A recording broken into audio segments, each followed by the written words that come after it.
Hello, and welcome to Adapter Parish episode 43, Jane Eyre, Part 1.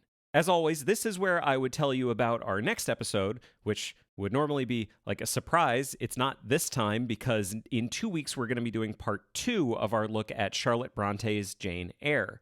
For that episode, we watched the 1996 movie starring Charlotte Gainsbourg and William Hurt, the 1997 TV movie starring Samantha Morton and Kieran Hines, the 2006 miniseries starring Ruth Wilson and Toby Stephens, and finally the 2011 movie starring Mia Wasikowska and Michael Fassbender. That episode arrives in 2 weeks on Tuesday, June 4th. If you have any comments, questions, or corrections that you'd like to hear on the show, remember to email adaptorparishcast@gmail.com or tweet at us using the AdaptCast hashtag. You can find all of the show notes from this and other episodes at adaptorparishcast.com. And with that, on with the show.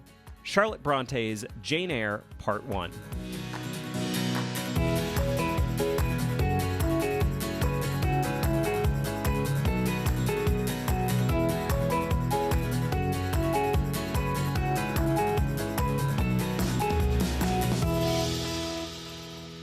Welcome to Adapter Parish, a podcast about adaptation. My name is Jeremy Latour. And I'm Arielle Lipshaw. How are you doing today? I'm still a little sick. Yeah? Yeah. You getting over something? Yeah, I'm getting over colds. I might sound a little scratchy, but I'm going to be okay. Yeah, my allergies are going like crazy too. Yeah. This is going to be... This is Adapter Parish Illness Edition. Yeah, I mean, fortunately, we don't have a lot to talk about, so this should be a short episode. Yeah, for sure. We're only talking about... one of the greatest classics of English literature? Yeah, there's no pressure. And 8 versions? Yeah, there's no pressure. Okay, so I want to get something out of the way right now to kind of prepare people for how this conversation is going to work today.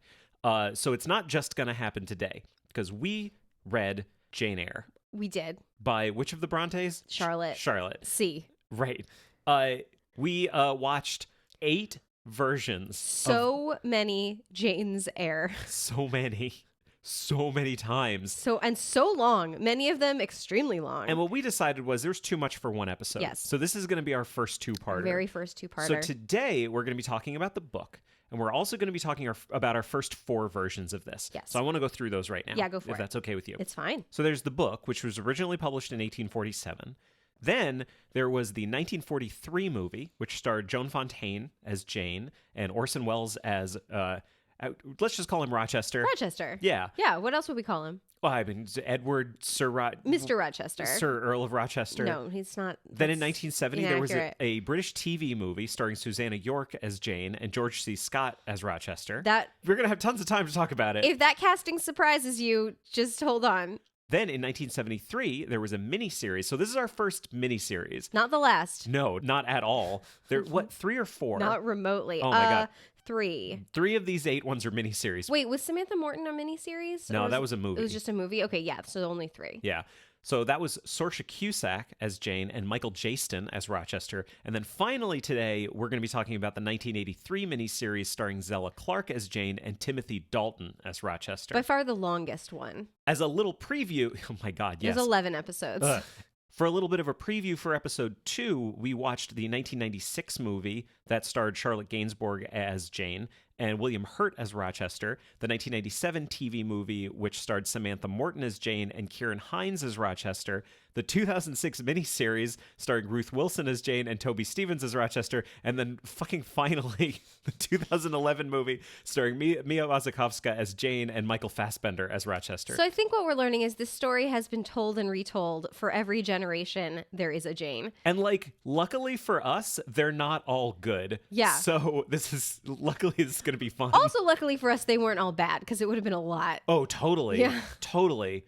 But backtracking. Yes. What can you tell us? What kind of things can you tell our audience about this book? Okay. Because I knew very little about it going in. I knew it was one of the Brontes. That's what I knew. Yes, it is one of the Brontes. So there were 3 famous Bronte sisters, Anne, Emily, and Charlotte. Mm-hmm. And their brother, who was kind of a ne'er-do-well, and their father, who was kind of a ne'er-do-well, of whom we shall not speak because they were not important. But all 3 of these women were writers. Charlotte was the longest lived of any of them. So Emily and Anne both died very young, and Charlotte also died very young. She died like at 38, I believe. But she was the only one ever to marry. And she died. She was pregnant when she died. I don't think she died in childbirth. I'm imagining any of our listeners who are like 20 who are hearing you say 38 is very young and not understanding that. 38 is very young. Let's be clear. It's young to die. That's true. No, that's true. I think anyone would agree 38 is young to die. Yes. But she was the only one ever to marry of the three sisters. And they published all of their work while they were alive under pseudonyms, Currer, Ellis, and Acton Bell. So the first letter correlates. So Charlotte was Currer, Anne was Acton. And the funny thing is that people always say male pseudonyms. None of those names are necessarily male names. They're all just like last names as first names.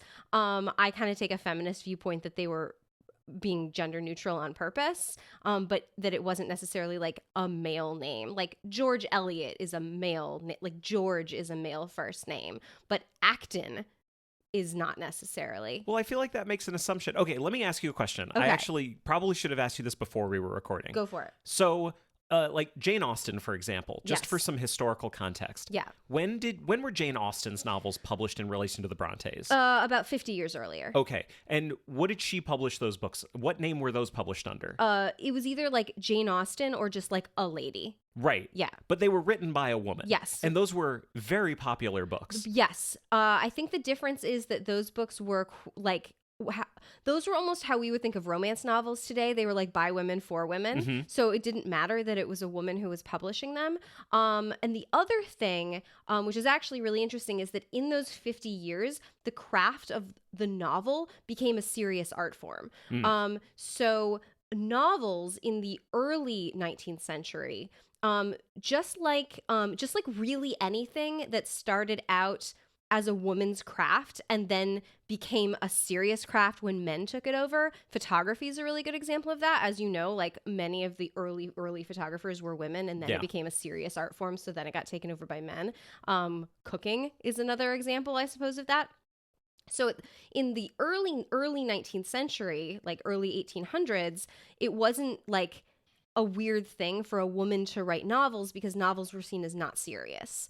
But then you advance like 50 years in time, and the novel had become like a serious art form, like a serious form of writing. So of course that was the provenance of men. And a woman had a harder time being taken seriously as an authoress than she would have had before. Because the reason I ask, and so I'm getting a lot more context right now, but like the reason I ask about it is, in my mind, women were already accepted as authors. So the kind of the implication that at that time a woman would not have been accepted, it seemed a little like historically inaccurate to me. But I guess what I'm finding out is that it is more complicated than that. It is more complicated because they were accepted as authors as long as nobody took novels seriously. Okay.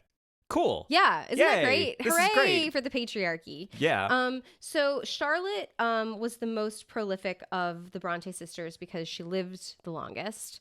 Emily really only wrote one novel, Wuthering Heights, which is very famous. Oh, I didn't know that was her only one. Yeah. Okay. Yeah, she wrote a lot of poetry, but she only wrote Wuthering Heights.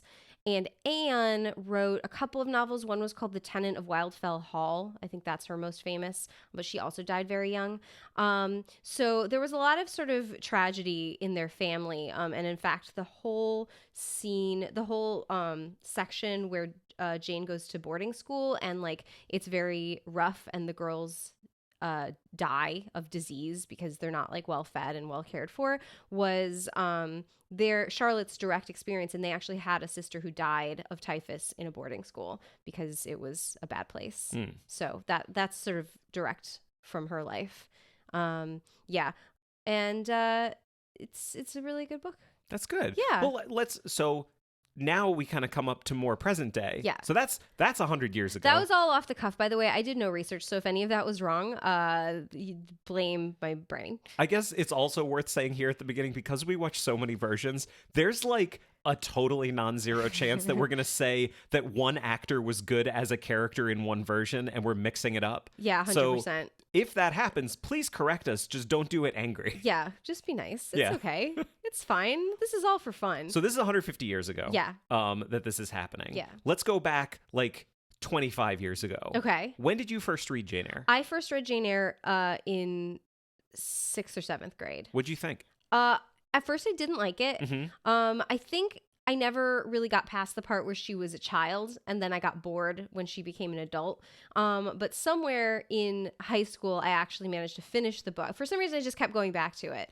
And it has long been one of my favorite books. To the point, I will say, this is, so first of all, this is my copy. We'll show it on Instagram. It is in bad shape. But this is also, other than Anne of Green Gables, the only book, even books that I had read before, this is the only one that I did not reread for the podcast because I didn't need to. Right, totally. How many times do you think you've read it? I've probably read it 50 times. That's many times. It's many times.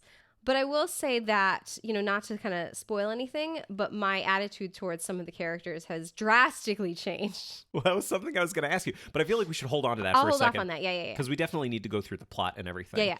Let's do that now. Okay. I wonder how many people I'm speaking for right now, but like I knew nothing about this. So if you mentioned the Brontes, this is a funny thing. Like I didn't realize that Emily, the only one she wrote was Wuthering Heights, because I feel like when I think of the Brontes, Wuthering Heights is like the pinnacle of this like gothic drama, which I think we'll come back to in a minute.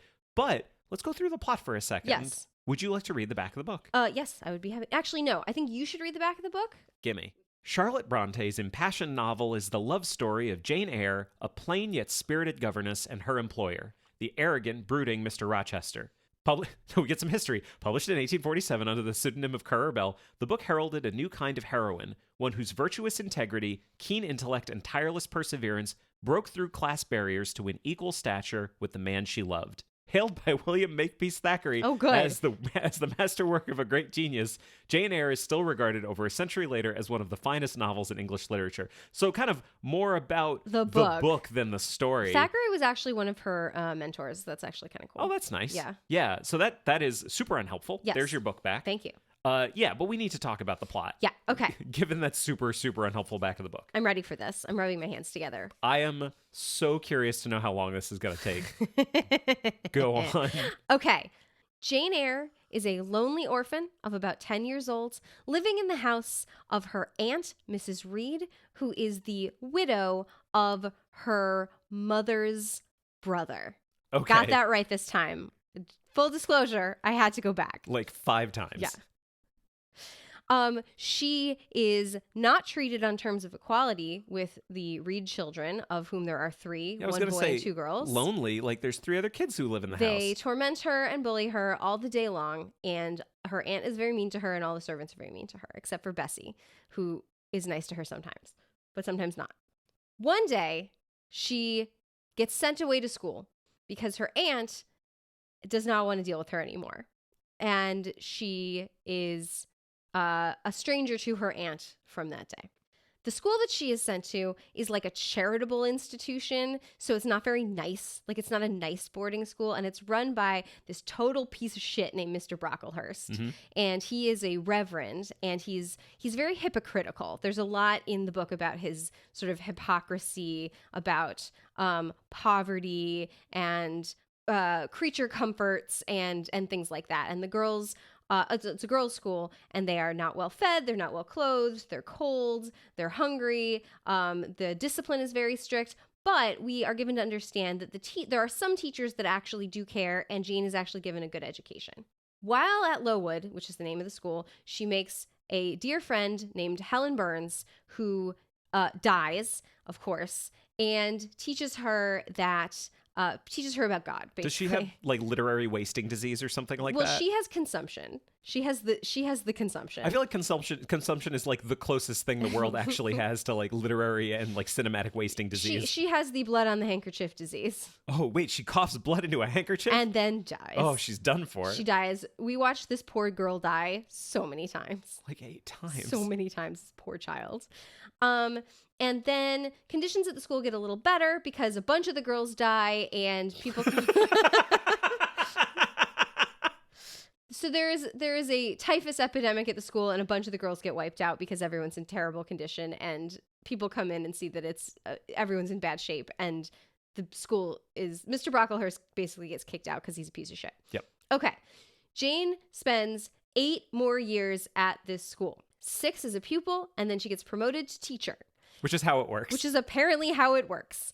It seems like if this worked the same for everyone, there would be a lot of teachers. I don't know what happens to the other girls that turn 16 and like graduate. I wonder, I actually am imagining right now, like if there's anyone out there who is a teacher who in their 20s, like right out of college, went to go teach at the elementary school that they went through, and Jane Eyre is like their favorite book because of it. Well, I feel like it's almost more like the high school that they maybe just graduated early from. And so like you're in AP US history literally on Thursday, and on Monday you come in and you're teaching the class. Like that's basically what I imagine Jane's experience to be, because it's like a one-room schoolhouse. So she's teaching all of the girls. Yeah. It's not like little kids. Anyway, so she remains there as a teacher for 2 more years, and then she decides she wants to spread her wings and be free. Hang on, I want to stay on this for a second. Okay. Do you think like her first day of teaching, she like sat down with the other girls and everyone's like, where's the teacher? And she goes, I don't know. Where is the teacher? Oh, hey, wait a second. Stands up and goes, guess what? Like, do you think she had fun with them? No, because I think she got to like wear a different dress and like sit in a different place, and it was probably very weird. Like she literally like woke up, like went to bed a student and woke up a teacher, and her whole life was totally different. There was only one movie version that like kind of portrayed that a little bit, that made me think about it. Anyway, she wants to spread her wings and be free, so she advertises and wishes to become a governess. And she gets a response to her advertisement, and she goes to the imposing Thornfield Hall to become a governess for little Adele Véron and the housekeeper, Mrs. Fairfax, and the owner of the house, Mr. Rochester. He's giving me the speed it up gesture, and I don't think that's very nice. This book is very long. We have so much more to get through. Okay, one thing leads to another, and there are many characters that we don't necessarily need to get into right this second. But suffice it to say, Jane falls in love with Mr. Rochester. Mr. Rochester falls in love with Jane. Right. Can I just interrupt for 1 second? Yes. I want to say one thing that we didn't say up at the very beginning. Okay. There is a thing in this story that is, it's a bit of a twist. Yes. If you're listening to this and you've never read Jane Eyre or watched any version of Jane Eyre, or lived in the world, I don't think you can assume that people know what this is. All right. This is your chance to pause the show and either read it or watch any version. It doesn't matter. It's in every single version. It's a major plot point. Just like watch it and then come back and pick up right here. Okay, I'm sorry. Please proceed. It turns out that Mr. Rochester cannot marry Jane, and at the altar, the literal altar, she finds out that he has a wife who is living in the attic and is the source of a lot of weird and strange shit that's been going down at Thornfield. And she is insane. She is mentally ill. Mm-hmm. Jane is not happy to hear this news, to say the least, and she runs away. And she kind of wanders for a little while, and she meets this family called the Riverses, 2 sisters and a brother, and they take her in and they take care of her. And it turns out, through one thing and another, that they are actually her cousins, which is very coincidental. Oh my God, she twist happened number to 2. run into them. And it also turns out, twist number 3, that she has an uncle in Madeira that she's never met, who's her father's other brother. And he died extremely wealthy and left all his money to her, and she's now a millionaire. Mm-hmm. So she splits the money with the Riverses. She declines to marry St. John, who's also a piece of total shit. And she goes back to Mr. Rochester, who at this point is blind and also missing a hand. And an eye. And an eye. Well, he's blind. Well, he's missing pieces of his body right, because the house burned down, taking his mentally ill wife with it. So now, of course, happy days, because Mr. Rochester's free to marry, which is the thing I always thought was incredibly shitty of Jane. He's free to marry again, and they do. And the end, reader, I married him. they all lived happily ever after. You've already kind of... So there's two things I wanted to talk about just as we're finishing up talking about the book. Great. One, you've already kind of answered. Would you say that now you have some unpopular opinions about this book? Well... Because how is this book generally regarded? I mean, I think it's generally regarded as a... well, it's regarded in two ways. There's a love story. Yep. And then there's a sort of gothic horror element to it. And I think the thing that the book does really well that I think people really like about it is those two genres, I think, are incorporated pretty seamlessly throughout the book. I think that is why it is a famous book that continues to be adapted and read today. Well, I wanted to talk about both of those things. Yes. So let's talk about the love story first. Okay. As I have grown older, I have ceased to regard the relationship between Jane and Rochester as a laudable one. And indeed have ceased to regard Mr. Rochester as in any way a person to whom I would be attracted. This was not always the case, but is so now. Well, what are some things about him? Like, what are some aspects of his character? Okay, so here's these are like just the bland facts of the matter. He is about 40. He is married to a woman who he has confined in his attic for about 15 years because of her mental illness. Which, to be fair, at the time, there were not a lot of options. Yeah, he does have that one for line. her care. Like, when he's kind of explaining to everyone what he did, he does have that one line where he says, what was I going to do? Put her in an institution? Yeah. Which at the time, like... Well, he doesn't actually say that in the book, but yeah. He doesn't? No. Well, what he says in the book is... I watched 8 versions of this after reading the book. I apologize. Yeah, the institution thing is, I think, a modern screenwriting thing, which is like not untrue, but it's not in the book. What he says in the book is actually way darker. It's, I own another house called Ferndine. I could have sent her there, but the climate there is very bad and very damp, and she would have died within a year. And no one would have blamed me for it, but I didn't do it. I didn't send her there to slowly murder her. I kept her here. Which, I don't know. It's bad. There's no good circumstance here. I don't know. It's one of those things where, like, I do need to look at it through the lens of 150 years. Yeah, for sure. A lot of this you do. Okay. He basically macks on a very young girl, age 18, who is under his roof and his protection and is the governess of his child, who is Adele, who is his child. Okay. She is the natural child of him and a French opera singer. Well, here's the thing that I am so interested in what you're doing right now. Yeah. Because there's a whole aspect of this book of like the unreliable narrator. Yeah. Because the book is told in the first person. Sure. Jane is telling you, the reader, this entire story. Do you trust Jane? Yeah, I trust Jane. So Rochester is also a narrator. He's narrating the story of Adele, and he says that she is absolutely not his daughter. Yeah. He thought she was, and then realized that she wasn't. But you don't believe him. No, absolutely not. But Jane believes him. Well, Jane loves him. Okay. He tells her a lot of lies that she believes, one of which is, I'm not married and don't have a crazy wife in the attic. That is not true. He never said those things. It was a lie of omission. Yeah. So anyway, this very young girl who's under his roof and his protection in a society where that is a thing that happens, that women need to be protected, right? In the context of this book, who also literally has no relatives and no friends and no money in the entire world and has never met a man before. Like, think about it. She met Mr. Brocklehurst. She met Mr. Brocklehurst.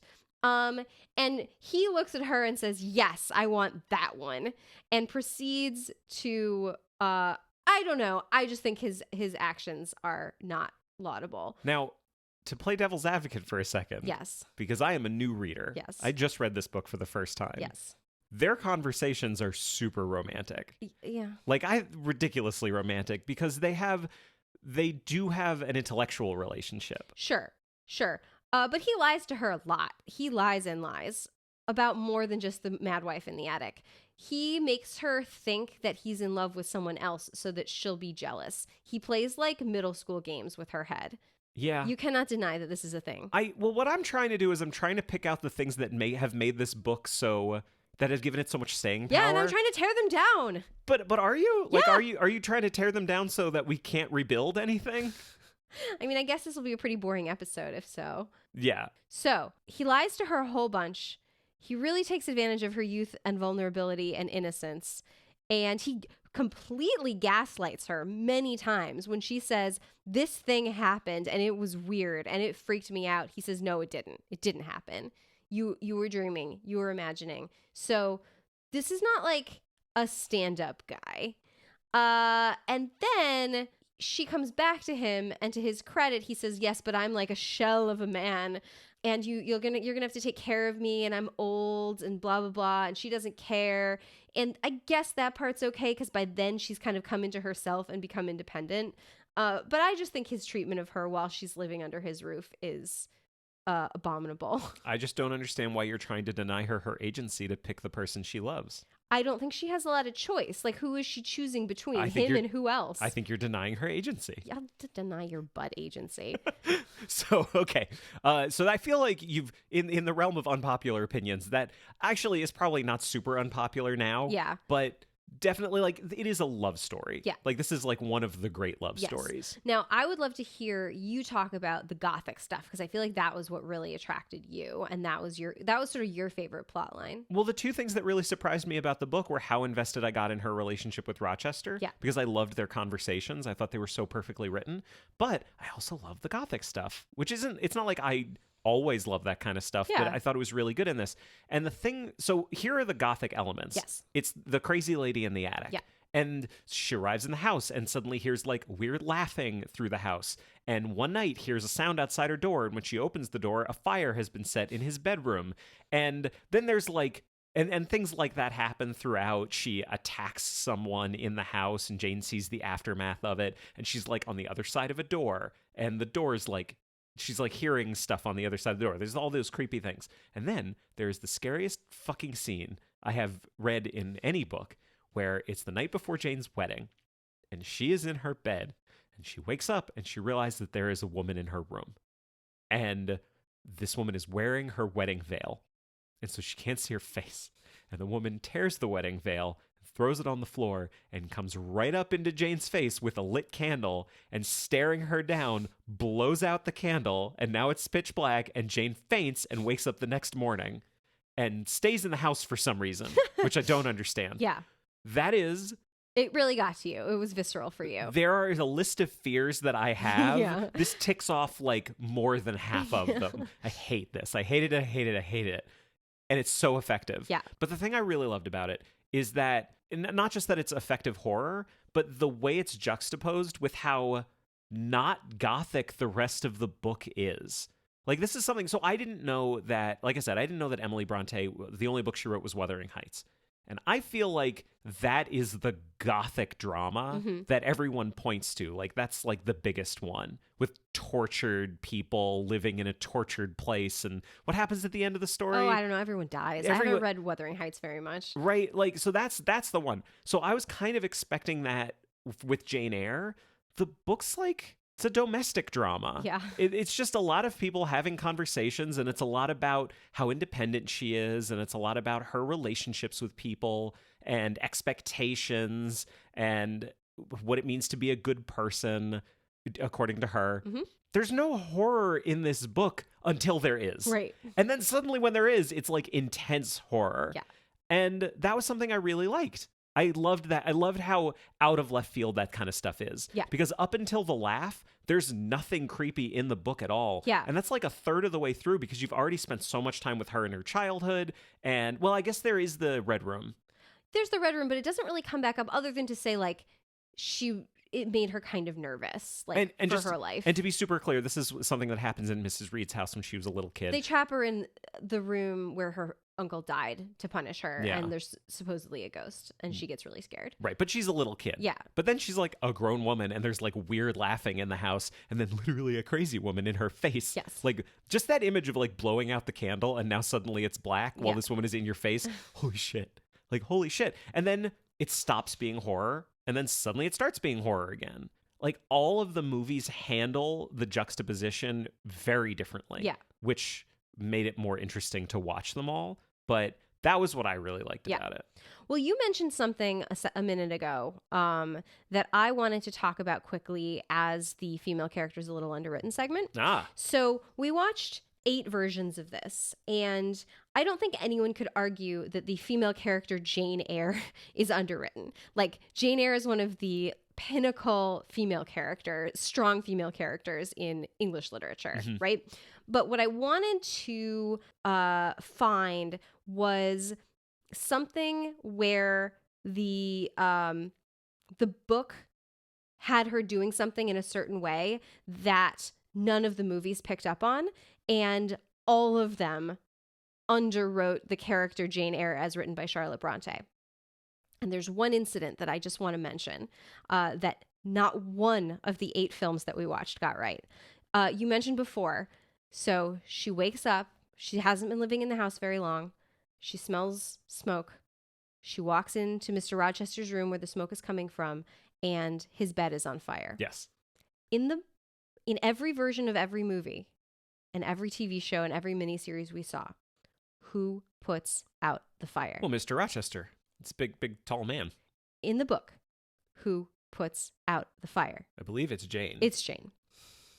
Tiny little plain Jane Eyre. Tiny little plain Jane Eyre. Mr. Rochester does not wake up until the fire is out. He wakes up because she throws water on him to put out the fire. And he says, "What the fuck? Is there a flood?" And she says, "No, but there has been a fire."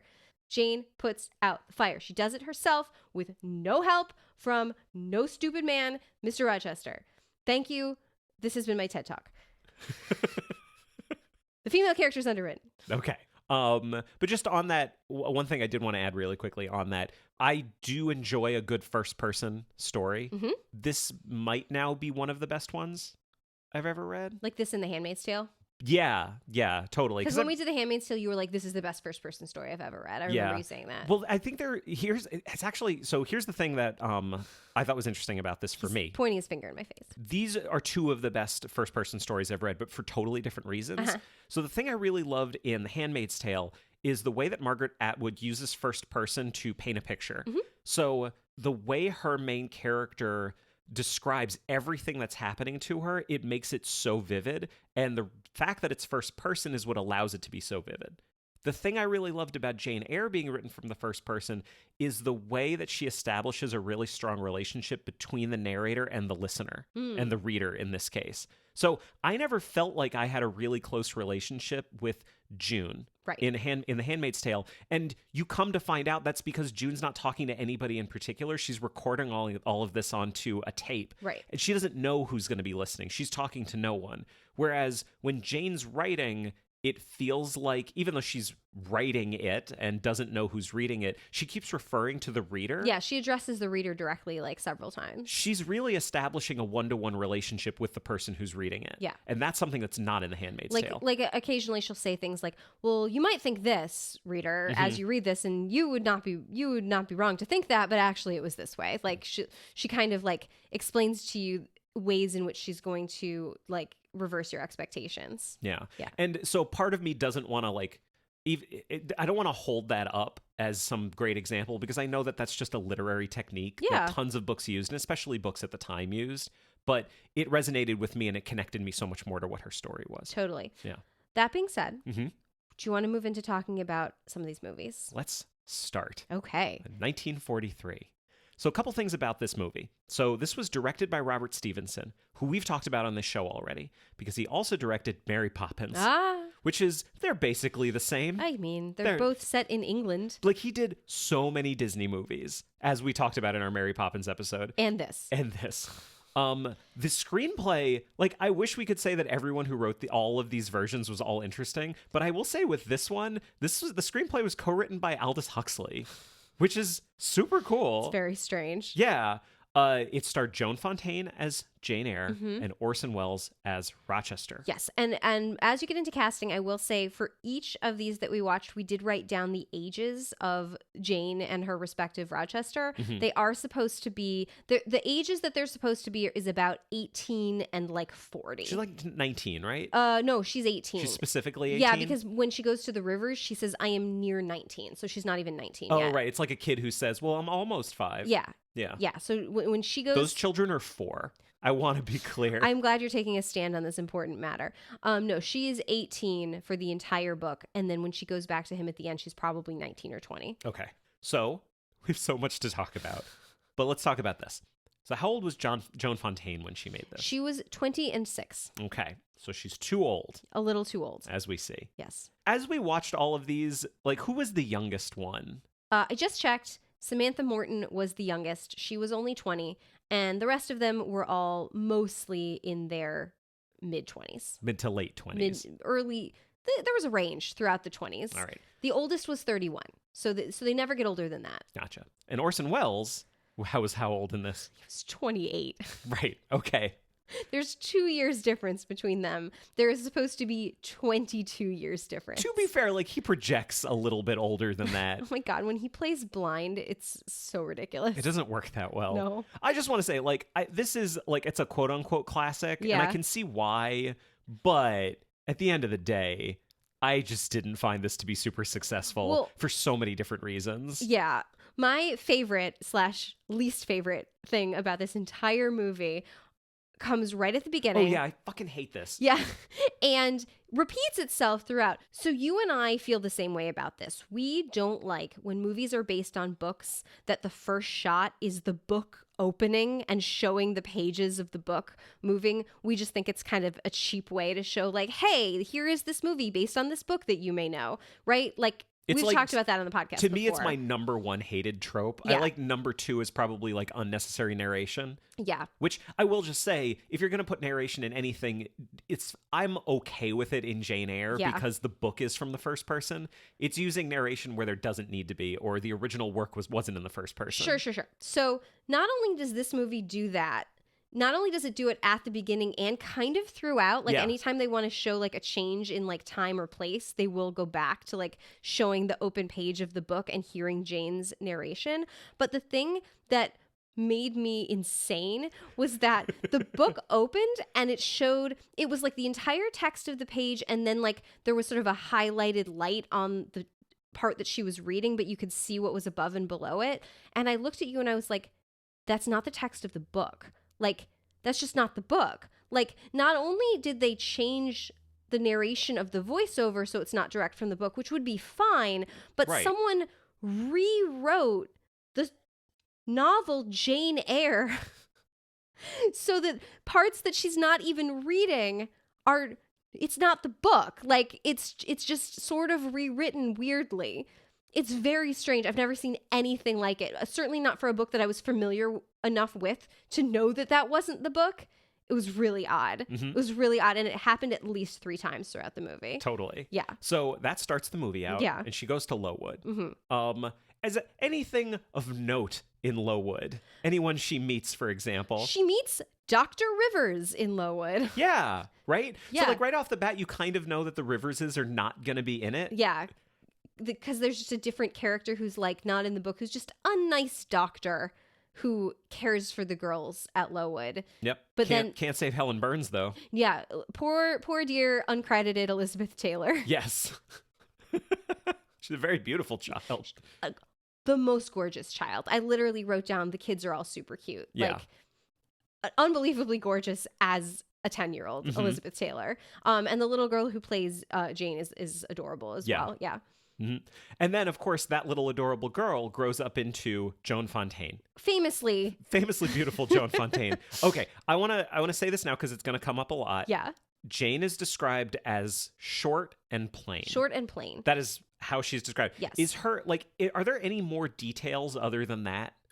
Not really. No. I mean, there is an in-depth scene that is only in a couple of the movie adaptations where there is a woman that is set up to be like Jane's sort of direct contrast, and that's the woman Blanche, who Mr. Rochester is supposedly in love with, even though we find out he's not. Right. And she basically draws Blanche's picture and draws her own picture like as a contrast to show like how inferior she is to Blanche and how she should not.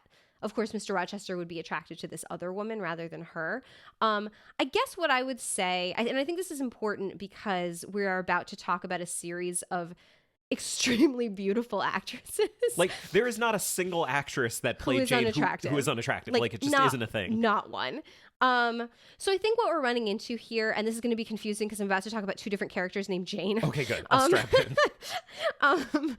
I think what we're running into here is sort of the Jane versus Lizzie Bennet problem from Pride and Prejudice, which is that Jane Bennet is described as more beautiful than Elizabeth Bennet because her style of beauty is what was popular at the time.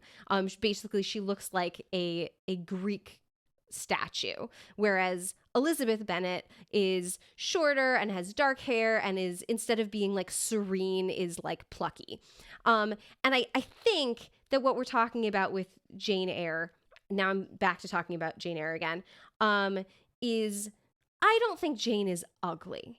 And Mr. Rochester is also described as ugly throughout the book. The word ugly is used to describe him. And the idea is like, oh, this is like a well-matched pair because neither of us are beautiful. But I think it's not that they're ugly, it's that neither of them match the style of beauty that's popular at the time. So like Blanche, who is Mr. Rochester's supposed girlfriend, is just the complete opposite of Jane. It doesn't mean she's very pretty, but it doesn't mean that doesn't make Jane not pretty. By contrast, it just makes her a totally different looking person.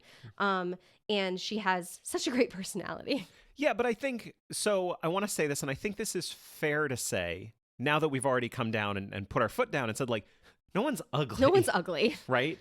That being said, casting means a lot. Yes. So we've talked about, when we did Princess Bride, we talked about how Buttercup is described in the book as being the most beautiful woman in the world. Yes. Casting does a lot for that in that movie, because if you're going to cast someone who needs to be the most beautiful woman in the world, you cast Robin Wright. Yes. Who is stunning. Famously beautiful. And it just does a lot of work story-wise. Yes.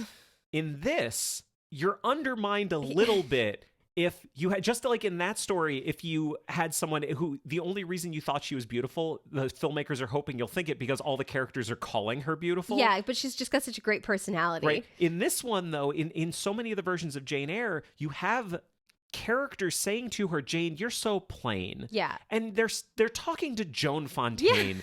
Like, and other actresses who are famous beauties, yeah, who are stunning, stunning people. And sometimes you have actresses where they are still beautiful, but they're not this kind of stunning that we're talking about. Right? Yes. So, like, I don't want to shame anybody and make it seem like there's anything wrong with being less than stunningly attractive. Yes. There are actresses that we are going to talk about that we are not saying by any stretch of the imagination are unattractive. Yes. We just felt that they looked more like we would imagine Jane as she describes herself. Right. Yes. Mm-hmm. Which, again, I don't think is, like, hideous. No. Right? Yeah, totally. So we have Joan Fontaine as Jane. Yes. Who is gorgeous. Yes. And, like, one of my... I think Rochester's talking to her and says, who says your appearance is insignificant? So in this version, Joan is about to leave Lowood. Brocklehurst is still there, and she goes to him and says, I want to leave. I'm a teacher. I want to leave. And she tells him what a piece of shit he is, which is great. I don't think she does that in any other version. And Brocklehurst just says to her, your appearance is insignificant. Yeah. And you don't get the sense that he's saying it to be hurtful. You get the sense that he's saying it and it's accurate. Yeah. Like, he's explaining to her, you will have a hard time in this appearance-focused world of ours, Joan Fontaine. And my note is, like, incorrect. She's Joan Fontaine. Yeah. She's gorgeous. She's very, very beautiful. Yes. Stunningly attractive. Yes. So that's a problem. Yeah, it is. I think. Yes. Then she leaves and she goes to Thornfield. This is, okay, this goes back to the whole gothic horror thing I'm talking about. This movie leans into it like crazy. Oh, yeah. This movie is like a Hitchcock film. There's no juxtaposition between, like, domestic drama and gothic horror. It's just gothic horror all the time. When she arrives, it's at night, and the music is dramatic, and the lightning is going, and the wind is howling, and it's foreboding from the moment she arrives. In the book, it's not that at all. Like, it's comforting and warm when she arrives in the book. Yeah. Yeah, no, this movie is so much like Rebecca that I kept switching Laurence Olivier with Orson Welles in my head. I wonder if one or both of them would be offended by hearing that. Probably both. Probably both of them. And like when Rochester arrives, it's so scary. Yeah. So just describe really quickly the kind of platonic ideal of his arrival. Gotcha. Okay, so Jane, it is evening. Mm-hmm. It is dark. Jane is walking to town, which is like 2 miles away, to run an errand. And she sees coming out of the mist on the fucking moor, fuck the moor. Fuck the moor. It's terrible. A giant dog. So large that it makes her think of like this myth of essentially the Hound of the Baskervilles. Of a giant dog that roams the moor, stealing the souls of children or whatever. And as she's thinking about this, she hears the beat of hoof prints, the hoof beats. She hears a horse. And here comes out of the mist Mr. Rochester on his horse. She kind of gets startled. The horse gets startled. He falls down. The horse falls on top of him. Okay, so that's how it works. Yes. And it's played many, many different ways. It's always a little tense. Yeah. In this one, it's so scary. It is so scary. But that's not what it is in the book. It's right. like it's foreboding in the book, but it's not actively scary. Like even Pilot, the dog, who's great. Pilot is great in every single version. Like as much as I didn't look forward to having to watch Helen Burns die in every version, I looked forward to Pilot in every version because he's just a dog. And it's like a totally different dog in every version. Each one like cuter than the next. Completely. Well, in this one, he's scary. Yeah. He's a very scary dog. And that's his arrival. So it just gets back to the thing I was saying where this one's like a horror movie. Yeah. Orson Welles. Yeah. God. I imagine what a ham. I imagine it's very hard to direct Orson Welles. Yeah. I feel like he's the kind of actor where Orson Welles gonna do what Orson Welles gonna do. Yeah. He is acting so well in that he is very over the top and has a fake nose. Mm-hmm. Yep. That's what I can say about his performance. Yep.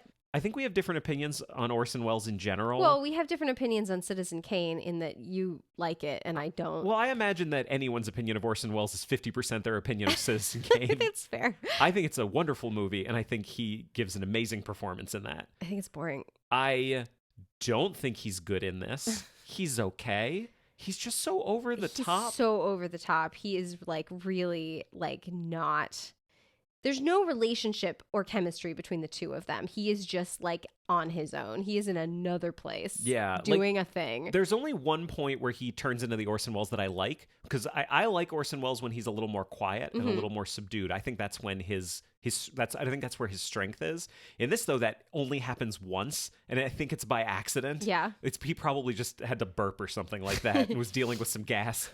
But the rest of the movie, his voice is so gravelly and deep, and he's trying so hard to be so off-putting. Yeah. And horrific. Yeah, he's awful. And it makes no sense that she would ever be interested in him. Like, the character does nothing that would engender love in another person. Literally nothing. And that is a problem that is going to come up again for many of these performances. I'm just imagining the scene. Okay, so the scene where he is blind and she comes back to him. I'm just imagining a conversation between him and the director where the director's like, okay, well, we're going to get you like an eye patch and we're going to do like some stuff on your face. And Orson Orson like, Welles says, no, Dick, no. I know how to play blind. His name's Robert. You think he just calls him Dick? I thought it was Richard. No, he's just calling him Dick. Look, Dick. I thought it was Look, Richard. you Dick. This is what I'm doing. Honestly, Orson Welles probably forgot his name. So not only did he think it was Richard, he's like, Dick, it's Dick. He's like, no, I don't need any of that. My superior acting will get us through. And the director's like, no, like we got this eye patch, like we got all this stuff. Like, come on, like let's do a take with it and see how it goes. No, it's fine. And so you just he plays blind worse than anyone I've ever seen play blind. It's pretty bad. Well, he plays blind, I would say, to be fair, he plays blind the way you would imagine someone on stage playing blind. That's fair. Mm-hmm. But the cameras are very close to him. The cameras are very close to him. Let me put it this way. If you're blind, and I want to be clear that it is explicitly mentioned that he is not entirely blind. He can see things like light and shadow. If you are blind and someone speaks to you, you can still hear them. And so you can actually turn your head. Like every time Jane talks, he looks around going like, where did that come from? Yeah, for sure. Where are you? And he's like staring, like I just turned my head way away from the microphone to indicate what he's doing, which is not great audio, but he's like staring over her shoulder. Like you can hear where someone's voice is coming from and turn your head appropriately. Like I don't know a lot about like blindness, but I know that that is true, that you can still hear with your ears unless you also have deafness. Which we are not given to understand is his affliction. Right. It's really bad. It's very bad. That's very bad. I think we should end talking about this one. Let's go back to Joan Fontaine for a second. Okay. What did you think of her performance in this? Because like I literally only have 2 notes about her in this movie at all. One, your appearance is insignificant. Incorrect. She's Joan Fontaine. Yes. So we agree that she's beautiful. We agree. She doesn't say much. No.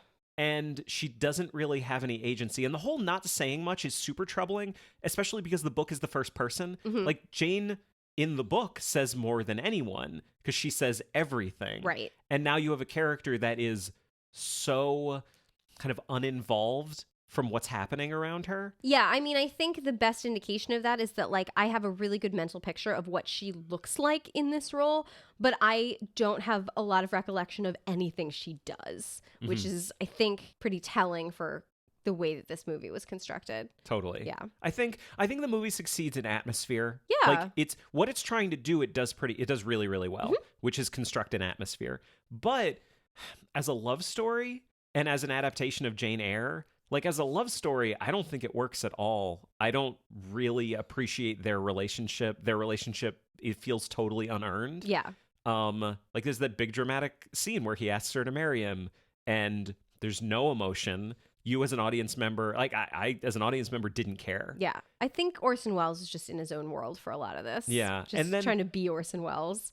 And then as an adaptation of Jane Eyre, like it completely leaves out the third part of the story. With the Riverses. Which not every version keeps that. This one actually is the only one I think that removes it entirely. Yeah. So basically what happens is instead of like wandering the moors and finding someone to help her, there's this sort of voiceover that she's like, I went back to Gateshead because that's where she grew up with her aunt. Yeah. Because that was the only place I knew to go. And that was like one of the few notes that I took on this. Like she wouldn't do that. Like she would never do that. Because in the book she does go back to Gateshead because she's summoned. Yeah. Because her aunt's dying. But this is like, I needed help, so I went there. It's like, no one there's going to help you. No one likes you. And by the way, that's my favorite line in the entire book is when she gets back and Rochester like meets her at the edge of his property. Says, well, where were you? What does she say? She says, I have been with my aunt who is dead. It's great. I love that. She does go back there, but as you say, it's totally out of character. Yeah. And doesn't match the Jane of the book at all. Yeah, they were just trying to get her to do something so they could wrap up the plot. Yeah, I think this is one of those movies that's like respected by default because it is a quote unquote classic. Yeah. But I don't think it's on its own. I don't think it's very good in a lot of different ways. I think one of the things we're learning as we do more and more of these shows is that there's definitely a change in the attitude towards adaptation in terms of movie making throughout the years. Like, I think people were willing to play a lot more fast and loose as long as they could get Orson Welles and Joan Fontaine up on the screen. Like, they didn't care about the plot of Jane Eyre. Like, they just wanted to make a movie that people would have name recognition. Yeah, so that's 1943. Yes. Let's jump ahead to 1970. A number of years. Yes, to a TV movie. It's directed by Delbert Mann, screenplay by Jack Pullman, music by John Williams. It is the John Williams. The John Williams writing the most saccharine score. It's very bland. It's kind of nothing. Yeah. I don't remember it at all. But hey, it's John Williams. Yeah. And this starred George C. Scott as Rochester. Yep. Famously American George C. Scott as Rochester. The same year Patton came out. Right? This is 1970. This is Patton as Rochester. I just want to be clear. And famously beautiful Susanna York as Jane. Yes, Superman's mom. How well do you think she embodies the character of Jane Eyre? I mean, this is separate from how her performance was. Yeah, no, I'm not even talking about her performance. So again, this is what you're talking about, like sort of overcoming casting. The character, like in the brief, right? At the audition. Yep. Jane Eyre, 18 years old, plain, short governess. Let us cast a 31-year-old, tall, beautiful blonde woman. Stunningly beautiful. Yeah. Famously beautiful. Like, that's a decision that somebody made. Mm-hmm. So again, you have to work really hard to overcome this dichotomy between what we are told the character is and what we can visually see with our eyes the character is. It's very strange. Mm-hmm. Her performance, we'll get to. We'll get to. Right. So the movie starts, and one thing we find out, like, this movie starts immediately with her pulling up to Lowood. Yeah. They skip Mrs. Reed They skip entirely. Yeah, that's something that we found, like, these versions tended to skip either the beginning or the end. Right. This one skips the beginning. Yeah. So she arrives in Lowood, which looks like a fucking prison. So this is what I wrote down. Lowood is fucking brutal. This was this was torture. Yeah. Like, this was children being tortured. And that was what they chose to spend their time on. Mm-hmm. Like, because the Lowood sequence, I mean, this is a movie-length movie. It's not a miniseries. Mm-hmm. The Lowood sequence is quite long. And they chose to skip all of Gateshead in order to spend more time at Lowood. And it's literally girls being beaten, being starved. None of the teachers are nice. Like, there's no, like, kind Miss Temple like there is in the book and every single other version. Mm-hmm. It's like a concentration camp. It is awful.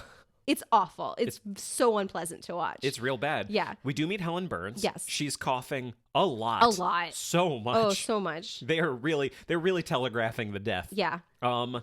It does, one thing that happens when they finish Lowood, it does do a good job of transitioning from Little Jane to Old Jane. Because this does the thing where, like, it's Little Jane looking away from the camera, and, like, the camera changes and then cuts back, and someone, like, calls Jane. Yeah. And she turns around and it's Jane. Big Jane. Beautiful Jane. It's so gorgeous. She's so beautiful. Superman's mom. Oh my God. And then so she goes to Thornfield. Where she meets Patton. She meets Patton. Okay. George C. Scott. I have something to say. What do you have to say about George C. Scott? Okay, so, oh my God.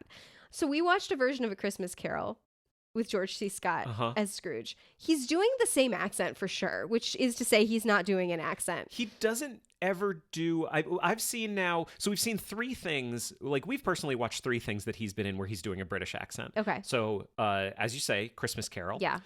This, and we also watched, so eventually we will do our 3rd Sherlock Holmes episode. Yeah. But we watched They Might Be Giants. Oh, right. Where he plays a man living in, like, 70s New York who's crazy, who thinks he's Sherlock Holmes. In which case, the bad British accent is totally appropriate for the character. Exactly. Yes. But it's the same accent in every single one. Yep. His British accent is just a very refined American accent. Yeah. Yes. Yeah. Like, Exactly. he's definitely speaking up. It's more enunciation than an accent. Exactly. Yeah. So that's accent. Yeah. Performance. It's fine. It's fine. I think George C. Scott is an incredibly compelling and charismatic actor. Yeah. I don't think I've ever seen him be bad in anything, but he's not really doing anything memorable He's in just this. so miscast that it is hard to get past. It's just funny. Like, so I promise not to harp on ages because I know I do it a lot. But so she's 31 and he's 43. And at one point they were like standing together and like famously, right? They're supposed to be mismatched in terms of age. And I'm just looking at them going like, that's a handsome middle-aged couple right there. Totally. Like, they're completely appropriate to each other. Like, yeah, there's a bit of a gap, but like, this is not like a young girl and an older man that thought he had given up on life. This is like 2 people that met as full adults and are now happy together. And which weirdly actually gave them some chemistry. Yeah, no, I think they had reasonable chemistry. Yeah. Reasonable. Definitely reasonable. It was okay. She has, in terms of her performance, because I think we should talk about how her acting was. Okay. We've already said her look is just not right. It's not right, which is not her fault. No, it's not her fault. She just shouldn't have been Like, cast. She should be ashamed for going up for this paying role. Yeah. Shame on her for trying to have a job. There's one scene, there's like one moment in particular where I actually think her performance was great. It's like it's the only moment that really stuck with me. So you described her meeting Rochester, but they also talk for a minute. He's thrown from his horse and he yells at her and they have this kind of contentious meeting. And she doesn't know who he is. She just says, I can run and get help at the house I live at Thornfield. And he goes, Thornfield, you live at Thornfield? She says, yeah, I'm the governess there. And he goes, oh, okay. And he rides off. And then she arrives back at the house after running her errand. And Mrs. Fairfax comes out and says, oh, the master's here. He's just arrived, but he was thrown from his horse. And she has to go meet him knowing, oh, I'm the one he blames for that happening. Yeah. Even though it's not her fault. No. He's just being a jerk. Yeah.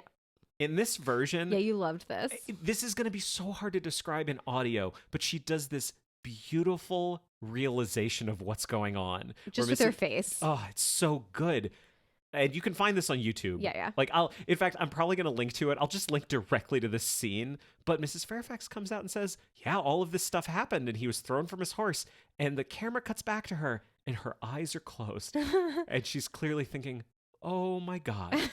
And then after a second, her eyes open and she straightens up as if to say, okay, let's do this. Yeah, it's true. I understand what's going on, but I'm committed to this and let's do this. And it's actually... I think a very mature thing. Right. I read that as a 35-year-old. Yeah, for sure. That didn't feel like someone who was 18. No. That felt very mature and funny. It was really, really funny. I think she's fine. I think she's good. She's as good as she can be in this movie. Yeah. I mean, I wanted to just go back to George C. Scott for a second. Yeah. Because like you mentioned, like he's mad at her and he like yells at her and all this. And I wrote down at one point, like, Rochester like really shouldn't have a temper. Like his brand of being angry at you is kind of just either ignoring you or talking to you in a way that like is intended to confuse you and make you feel stupid. Yeah. Right.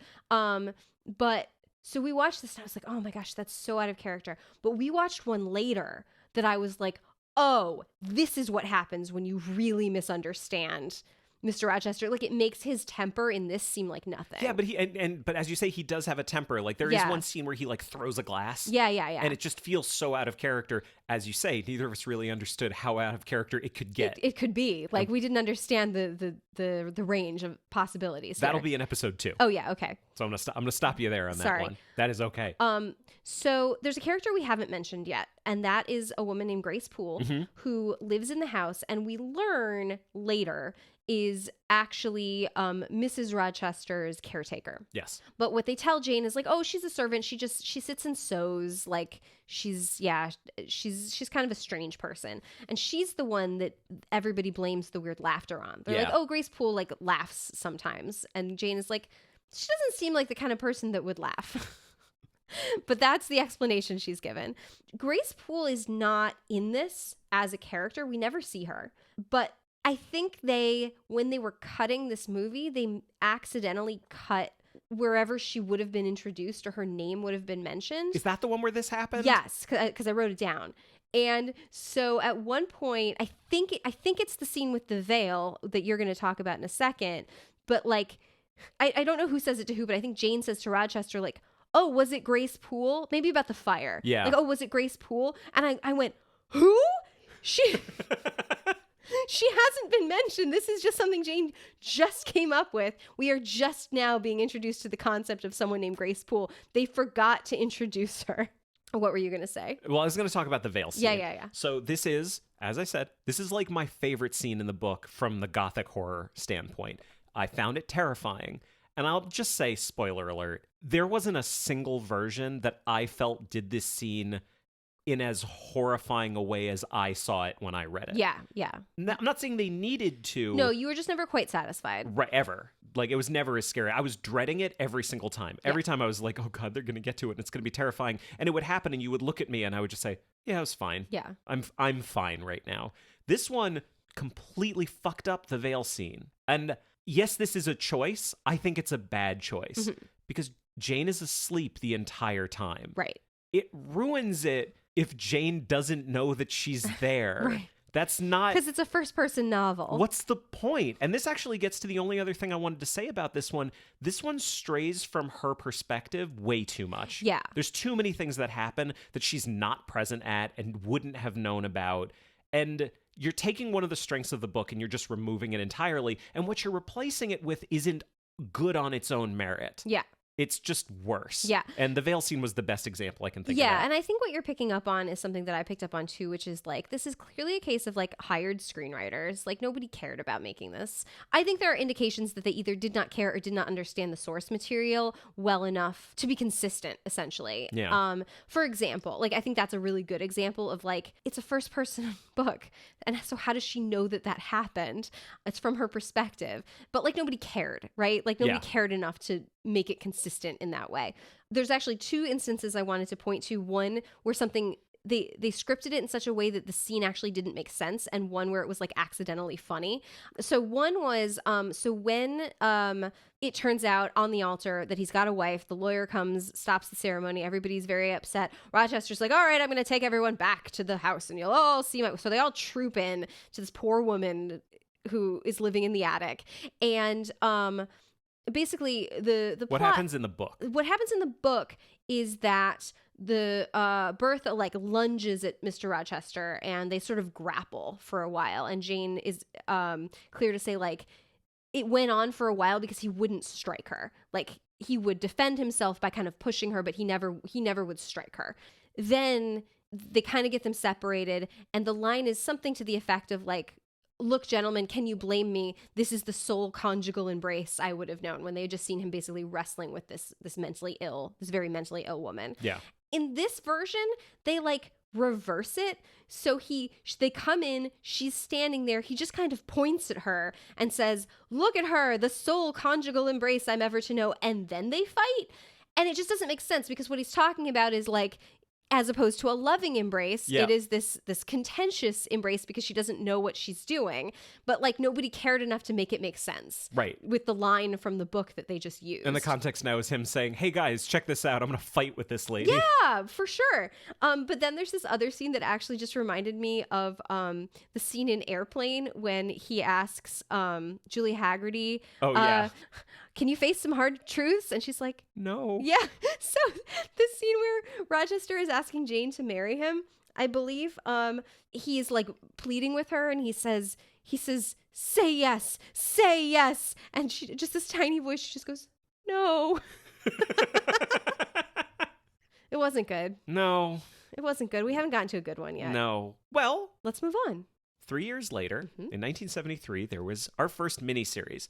Now, we're going to talk about this one in detail, but I think it's important now to kind of crack the seal on this part of the conversation. Okay. This story can be told one of two ways. It can either be told in movie length or it can be told in miniseries length. Yes. You're either going to show everything or you're going to show a stripped down kind of very pure version of the story. Yes. I don't know about you. I don't have a hard opinion on whether one of those is better than the other. I don't think anyone is necessarily better. Like, we definitely saw at least one movie that did a reasonably good job of telling the story in a movie length. Like, I came out of this whole thing with a favorite version of it that was a movie and also a favorite version that was a miniseries. For sure. And the movie version absolutely cuts tons of shit. And the miniseries doesn't cut seemingly anything. Right. So I just want to say... we're not going to end up saying that, oh, well, if you're going to do it right, Jane Eyre has to be done as a miniseries. No, surely not. But in 1973, they did it as a miniseries. This was directed by Joan Craft and written by Robin Chapman. This was for the BBC. And it starred Saoirse Cusack as Jane and Michael Jaston as Rochester. Michael Jaston, who I found out was like in the running for James Bond at one point. Like, I think they went with Roger Moore instead. I can see that, actually. If who they went with was Roger Moore over him, I actually can see that. Like, he's definitely a handsome guy, and he does project older, which Roger Moore certainly does. Yeah. But he also doesn't... He's also kind of goofy looking. He doesn't project tall and striking. He does not. Can you project tall? No, I think you can only be tall. Is that true? No, actually, I don't think that's true. I think you can project tall. Yeah, like Timothy Dalton, who we'll talk about in a little bit. Is tall. He is very tall. He doesn't have to project tall. But anyway, so Saoirse Cusack and Michael Jaston are our Jane and Rochester. Yes. It's weird for me to say this because I thought this was very good. It was good. But I didn't write that much down. I also didn't write that much down. It's kind of like I'm struggling to come up with an analogy for this, but I guess I just have to say it's the first one we watched that felt like it was getting it right and was getting the story right. But they still didn't take advantage of all the potential that's in the source material. Well, right. And I think that's why we probably didn't write as much down, because they didn't make any hard choices. No. It was just like, oh, this is the book. Mhm. Here it is. Yep. It's good. I mean, Saoirse Cusack, I mean, if you don't know what she looks like, just picture Shailene Woodley. They have the same face. They're super similar, yeah. Very, very similar, especially when she like smiles. So she's really cute, and I thought was very good and really embodied the character. What did you think of Saoirse Cusack in I this? thought she was really good. I guess I don't have, I literally didn't write that much down because she was inoffensive, but there wasn't anything she did that was amazing either. No, she was a very good, solid Jane. Well, she did. There's one thing about her that I liked, and it was the only thing I wrote down about this one, and one thing that she did that I didn't like. Okay, go ahead. So my only note is she's so cute. She looks the most like a Jane Eyre so far. Yeah, so far. Right. Yeah. Like she definitely is doing the thing. They did the thing through casting that you're supposed to do, which is cast someone. She's still beautiful. Yeah. Saoirse Cusack is a beautiful person, but she isn't that like striking beauty that someone like Susanna York is, young or and Joan cute. Fontaine. Yeah. Yeah. She's super cute, but she does this thing throughout the whole story. She like plays coy all the time and gets this really weird little shy smile constantly. Do you know what I'm talking about? Yeah, totally. It didn't work for me at all. Oh, that didn't work for you? No. Well, which is funny because I feel like the next version we're going to talk about, Zella Clark, does something actually really similar. She has a particular facial expression that she does consistently throughout that we both really liked. Oh, yeah. So it was like the choice was the right choice, but you just didn't like the expression that she happened to be making. Yeah, it just didn't work for me. Yeah. I mean, other things that I'm remembering from it were more about Rochester. He Yeah. definitely, I liked his performance. His performance was also the first one that wasn't bombastic. It was not at all. Like Orson Welles is Orson Welles. Yeah. And George C. Scott is George C. Scott. This guy definitely felt like an appropriate screen presence for Rochester. I liked both of them, and I also thought they had a little bit of chemistry in it. I like the fact that he wasn't this like ruggedly handsome guy, because the character of Rochester is not supposed to be ruggedly handsome. He's supposed to just be an inoffensive looking guy. Right, that's who right. Isn't particularly attractive. Right, which again really just plays into, this was kind of a white bread Jane Eyre. We liked it fine. Yeah. Nothing really stood out. He definitely, I think he played blind better Yeah. than Orson Welles and Yeah, George well, C. Scott. he allowed them to put some makeup on his face to actually like help with the fact that one eye was closed or whatever. I feel like the fire did two things. It made him blind and also turned his hair into like David Bowie and Labyrinth hair. Oh, yeah, he had a mullet. Yeah. Like a real hardcore mullet. Yeah, like a real 1973 bad BBC wig mullet. To show the passage of hard time. This has been through some shit. Oh, God. But yeah, it ends and it's fine. Yeah, like, it's fine. I think it's worth watching. Like, Yeah. if you've already watched a bunch of Jane's Eyre and you haven't seen this one, watch it. Yeah, this was one of the few that I hadn't seen before, and I liked it fine. Mm-hmm. But I guess that's all I have to say. It was okay. Yeah. Then in 1983, 10 years later, BBC said, well, let's do it again. With another James Bond who actually was James Bond. Right. So this one was directed by Julian Ames. Written by Alexander Barron, produced by Barry Letts. Barry Letts has come up on this show before in our giant Sherlock Holmes. No, he came up twice in our Hound of the Baskervilles episode and the big Sherlock Holmes episode. Gotcha. Because this like same year also produced the Tom Baker version of Hound of the Baskervilles. Yeah. That we found to be just dog shit. Yeah. Like really, really bad. This, however, Yes. the opposite of very bad. Yeah. This was very, very good. It was very, very good. It was very, very good. So this starred, as we said, Zella Clark as Jane, Timothy Dalton Oh, as Rochester. It's a fucking movie star. There's one other piece of casting that I thought was really cool about this, and it's not the first time this is going to happen. So there's an actress named Jean Harvey. Mm-hmm. She played Mrs. Reed in the 1973 version. That's right. So Yep. she's Jane's aunt who dies Right. later. In the 1983 version, she plays Mrs. Fairfax. The housekeeper. Right. I'm not sure we've mentioned who Mrs. Fairfax is. She's the housekeeper. Yeah. She's nice to Jane. She's nice. Yeah. One question that I have for you. Yeah. Does Mrs. Fairfax know about Bertha, the wife in the attic? In some versions, she absolutely does. Right? In some, she does not. In some, she clearly knows that there's something going on, but I think, like, doesn't know who she is. Like, she knows there's somebody up there, but she doesn't know who it is. Yeah. There's a version that we haven't talked about yet that we're going to, that she knows everything. Yeah, and that's, again, coming in episode number 2. And I think appropriately in the book, it's extremely vague, which is correct because Jane has no idea what Mrs. Fairfax knows. Right. Like, it's first person. She doesn't know what Mrs. Fairfax knows. They don't talk about it. So how would she know? And if she had an inkling that Mrs. Fairfax knew something that she wasn't letting on, she would have said. She would have said, she looked like she was keeping something from me. Yeah, for sure. So I think that actually gives the screenwriters and directors of these versions a lot of leeway to kind of make a choice there. Yeah. And I really like it when they make a strong choice. And one of the versions we're going to talk about in the next episode, they do make a really strong choice. Right. In this one, though, I actually don't even remember. Yeah, especially, it didn't make an impression as far as that in particular. Yeah. But the production itself made an impression. Yes. Because this was the best version we watched so far. So far. This is one you've seen before. Yeah. So this is the longest one. This is 11 half-hour episodes. Yeah. So it was quite lengthy. So we got to know these characters pretty well. I mean, I would say of every single Jane that we saw, not just the ones we've talked about so far, but every single one, this is Jane. Like, yeah, this actress I agree with is that. Jane. She is about 4 feet tall. She's extremely adorable. She's got these like cute little, I hate to talk about someone's physical appearance so much, but like the thing that I was just saying is that like she does this thing where she kind of like is basically she's trying to suppress a smile, but what happens is that her dimples pop up and it's very cute. But she does it a lot, like a lot. And it gets a little bit tiresome because it's kind of the thing that she does when she's thinking to herself.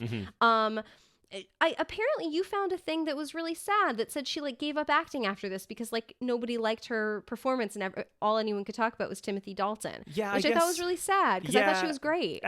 She didn't say specifically that she gave up acting because of that. It just sounded like people drew a connection between her not really acting that much anymore and something she did say where she said, kind of looking back on all the versions of Jane Eyre, that people remember the Rochesters, they never remember the Janes. And I'm paraphrasing that, that was essentially what she was saying. Which, well, that's a shame. Bummed me out, and like, especially bums. Okay, this is gonna be, maybe this is crappy, but like, if someone who played Jane Eyre who we didn't think was good and was miscast, like if Susanna York said that, we'd be like, oh, like, okay, Susanna York, you're fine. Yeah, that's a little overdramatic. But the fact that it was our favorite Jane saying that is such a bummer. I know, it is a bummer. She was the best one. Yeah, which is funny because her age is very wrong. She was 30. I can't even imagine how perfect she would have been if she had been like 20 or 22 or something like that. Yeah, although maybe she wouldn't have been as good of an actor. That's true. Yeah. That's true. Like, people mature. But that is the only thing that I can say negative about her. She's so fantastic in this. Yeah. Like the casting, they did a great job by casting, and she's great. Yeah. She's really good. Yeah, like there's this one scene where it's the morning after Rochester has proposed to her, and I'm skipping a lot, and I'm sure there's other stuff you want to talk about, but and I think this is the only one that they do this scene that's straight from the book that she like, because they have the time to do it, everything. Which is like she comes downstairs and she doesn't look any different. Like she doesn't have any new clothes or anything. She just looks radiantly happy. And Rochester says to her, like, you look truly beautiful this morning, which is in the book. And she does. She does it just with her face. Like that's really good acting, right? Like it's I really think that one advantage something of this length has is that you have the time to explore all those little character details like that are straight out of the book. Like they're not adding anything. This version didn't really add anything. It just did the book. Yeah. I remember when we were watching it, there was one thing that we hadn't seen, like it is in the book, but it was something we hadn't seen at all in the other versions, which was her actually taking out the ad for like to be a governess at the beginning. We'd never seen that before, and I just really appreciate any version of this that's going to give Jane as much agency as possible. Yeah. In all of the other ones, it's so much more passive. Like she already shows up because in the past she did this thing. Right. But we don't get to see her taking action. Right. Like the only action, like what are the action beats? The Jane action beats. It's like putting out the fire, or at least waking up Rochester so he can put out the fire. Putting out the fire. Yeah. Leaving Thornfield. Leaving Thornfield and then not marrying St. John. And then going back to Rochester. Yeah. But in some of these versions, she doesn't even leave St. John. Yeah. Because she doesn't meet St. John because he doesn't exist. Right. He does exist in this one. He's very handsome. Yeah. Let's talk about St. John. Yeah. Okay. And the other rivers. The rivers. Okay. So we haven't really talked about him in great detail yet.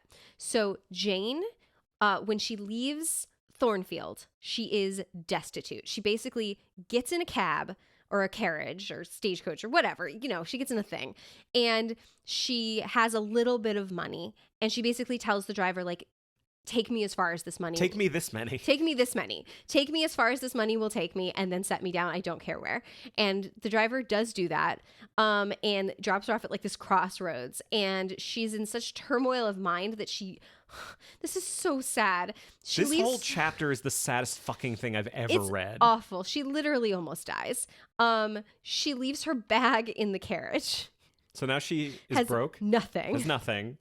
No food, no clothes, no money. Can I just describe this? So I read this on an airplane and I just kept turning to you going like, it's getting sadder. It's getting worse. This is getting worse. Oh my God, it just got even worse. Yeah. Like she's knocking on people's doors and everyone's turning her away and she's trying to trade her gloves for bread. Yeah, and like a little girl's gonna like throw scraps to the pigs and she's like begging for the scraps that were gonna go to the pigs. Yeah. Like that's how hungry she is. And so then finally, while it's raining and it's horrible. On the moor. Yeah, she comes upon a house and she looks in and spies on these two beautiful sisters. Learning German And their housekeeper. And it looks so warm and inviting. And she tries to go in and the housekeeper says no and closes the door. And then this very handsome young man who is projecting tall shows up. And blonde. Yeah. He looks like a Greek god. Basically. And he says, no, of course you're coming in. And he takes her in and they care for her and nurse her back to health. And he is a parson. Yes. A reverend. A man of God. Yes. He's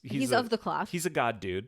And brings her in. And that's how she meets the Riverses. Yes. And then ends up living with them for a few months. The two women are his sisters. This is all before she finds out that they find out that they're all cousins and blah, blah, blah. Blah, blah, blah.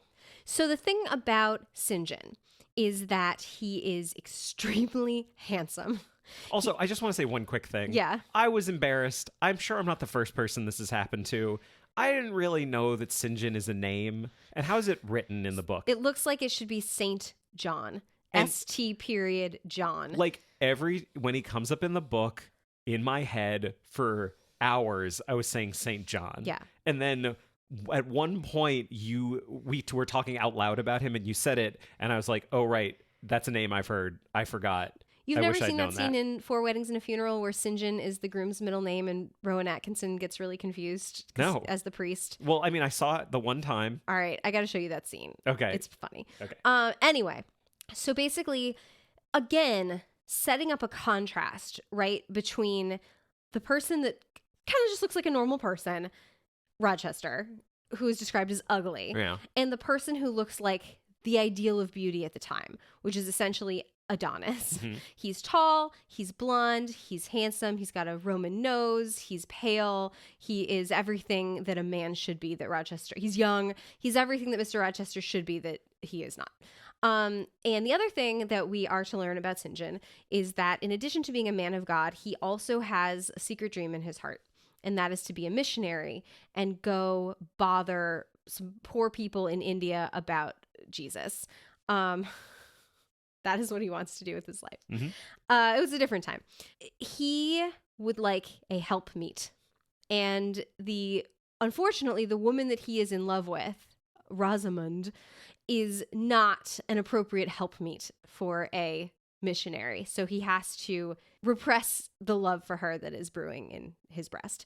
And the only reason why you don't feel bad for Rosamund, because she clearly loves him very much too, is that like she's obviously going to marry someone else and be fine, which she does, and she is fine. And it's all St. John's fault, so I don't really care if he's miserable that she marries someone else and is fine. And having lived now with Jane for many months and set her up by way of an occupation, she is now teaching the girls' school in the town, which is a humble post. But she's doing a really good job and all the girls love her.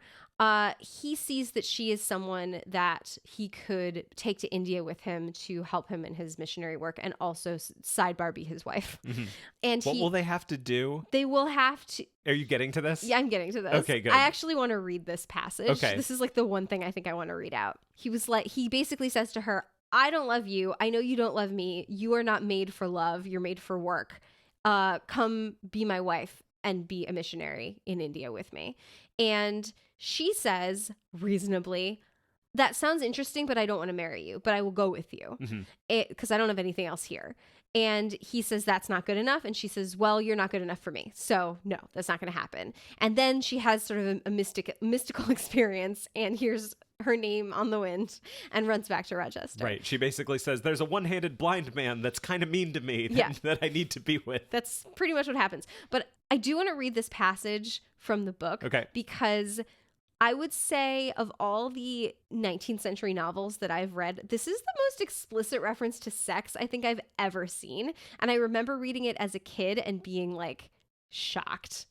So this is her thinking about what it would be like to be married to St. John, even knowing that they don't love each other. Consent, then, to his demand is possible, but for one item, one dreadful item. It is that he asks me to be his wife, and has no more of a husband's heart for me than that frowning giant of a rock, down which the stream is foaming in yonder gorge. He prizes me as a soldier would a good weapon, and that is all. Unmarried to him, this would never grieve me, but can I let him complete his calculations, coolly put into practice his plans, go through the wedding ceremony? Can I receive from him the bridal ring, endure all the forms of love, which I doubt not he would scrupulously observe, and know that the spirit was quite absent? Gross. All I can picture is like literally The Handmaid's Tale, like with him just like pumping away on top of her, like with dead eyes, just like staring off into space.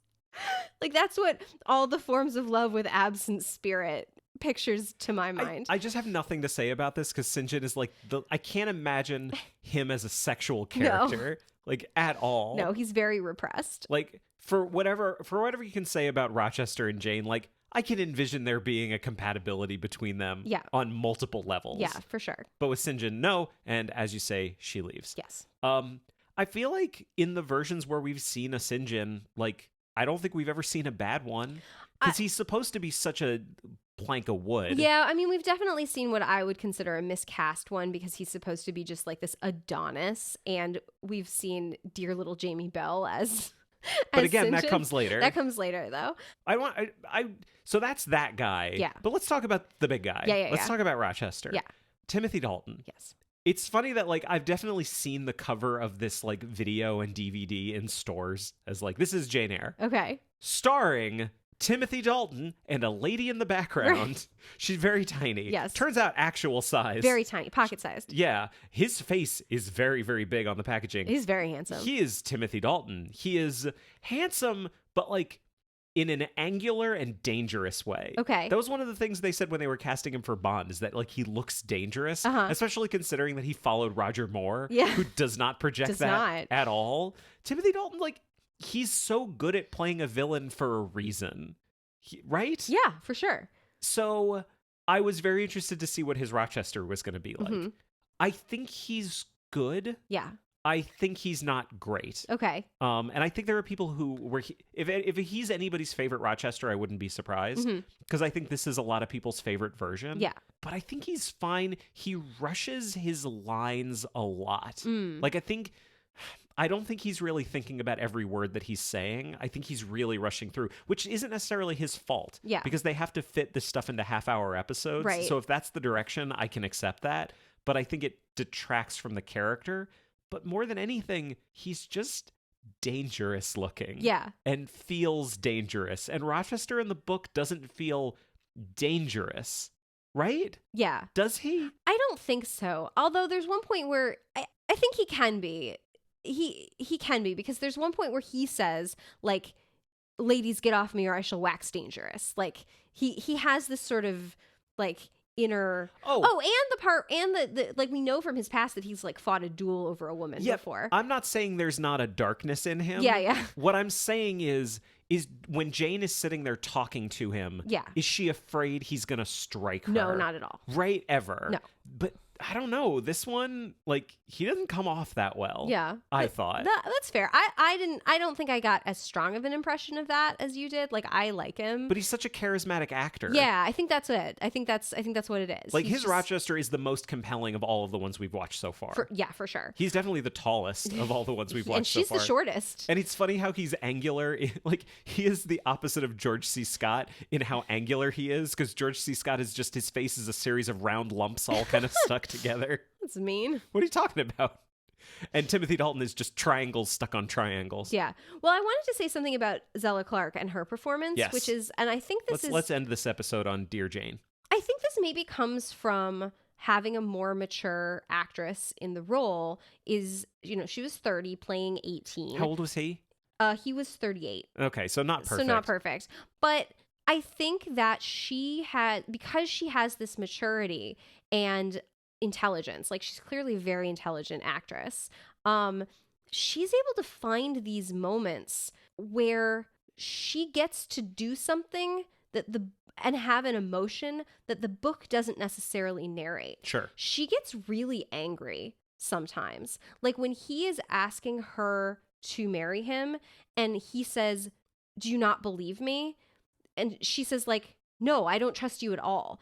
She's furious with him because she thinks he's making fun of her. And the thing about this being a first person book is like, it's never going to say like, "I said angrily." You as the reader are sort of left to understand the way in which she says things. But she's constantly described as passionate by herself and by other people. Like that's her flaw. Jane, you're so passionate. You're so passionate. Like you feel things really hard. And I feel like that aspect of Jane gets so lost in some of these performances, especially honestly by some of the younger actresses, that it's like a lot to carry, that they sort of forget that she is a very emotional and like high-spirited person that thinks really deeply about things and feels things really hard. And I think Zella Clark gets that. When she's happy, she's really happy. When she's mad, she gets mad. When she's sad, she's sad. There are some bland Janes, is what I'm trying to say. And some plain Janes. And that is not the book. I think that's the stereotype of the book, is that she's just this like plain nothing person that gets drawn into this, the orbit of this extremely charismatic man. And she's this quiet observer for all the things that are happening around her. Which she is the outside. But that's not all she is. But that's not all she is. The whole point is that Rochester is the one person that she's able to reveal her whole soul to. Like she says that to him. She's like, "You're the only person I've ever met that has seen who I am and likes it. Like I can show my whole self to you and it is great." Well, I think that is a great place to end this episode. Absolutely. We've still got a lot more to talk about. Yep. But I do think Zella Clark, like, she ends this episode as being our favorite Jane. She's going to end this whole thing as being our favorite Jane. She is just fantastic. Yeah. Would you agree? I would agree. So we're going to save our quadrants for the very end. Yes. So you will hear our quadrants in 2 weeks at the end of the next episode. Okay. So this has been Adapt or Perish. If you'd like to find us online, we're on Facebook, Twitter, and Instagram at AdaptCast. And if you tweet about the show, don't forget to use the AdaptCast hashtag. You can join our groups on Facebook and Goodreads. You can also find and follow me on Letterboxd. If you have anything to say that's longer than a tweet, you can always send an email to adaptorperishcast@gmail.com. If you'd like to support the show, there are 2 great ways you can do it. First, tell a friend. Second, a rating and review on your podcast platform of choice would be greatly appreciated. And if you're waiting to hear my little sign off, you're going to have to wait until next week. That's so funny. Bye, everybody. We'll see you soon.